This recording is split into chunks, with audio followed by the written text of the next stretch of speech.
Welcome back to On the Fly Cooking. Now we have soup beans and cornbread. Now these are just a cheap bag of soup beans from Kroger, and you're into the world. Other states they might call it Ralph's or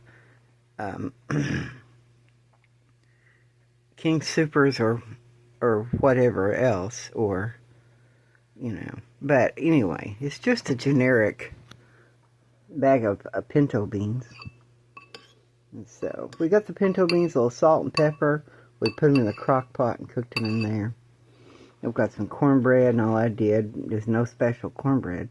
I just added a cup of cornmeal with an egg and maybe a half a cup of milk. Put some oil in a skillet and put the mix in the skillet with the oil, and then baked it at 350 for 20 minutes or so, a little less. So soup beans are, you just put them in you just get some pinto beans, dried pinto beans, in the crock pot or in the pot on the stove, kettle or whatever, with water, beans in the water, and then some people soak them beforehand, but we don't soak them. We just put them in there and cook them or whatever like that overnight in the crock pot, or if you cook them on the stove, it might take a few hours. And then, you add bacon grease. We add bacon grease. I save my bacon grease in a cup in the refrigerator. And then, you can also use ham hock. That's the most desirable thing to use. Ham hock, ham, whatever like that. You gotta give it a little flavor. And then we use relish, or, chow chow as like a homemade relish with different kinds of things in it. They make corn relish. You can get, my aunts used to make this corn relish, and so lots of stuff like that. And so pioneers and people, a long time ago, they would eat stuff like this because bags of dried beans are really easy to save, preserve, and take care of through the winter, and they're easy to cook. And what you do is just add water and ham. Those people knew how to dry out a ham and do a salt cure a ham and hang up a ham and salt cure the thing.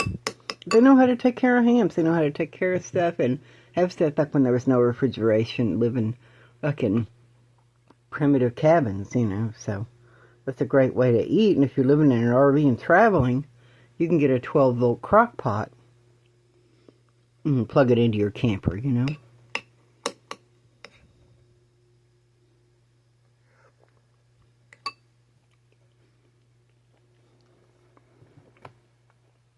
And these turned out pretty good. They're not, the longer they cook, the better they're going to get.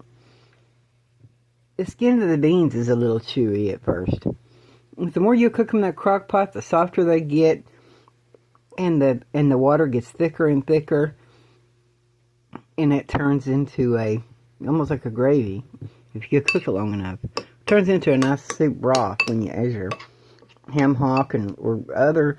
I've been thinking of other ways maybe to make vegan soup beans.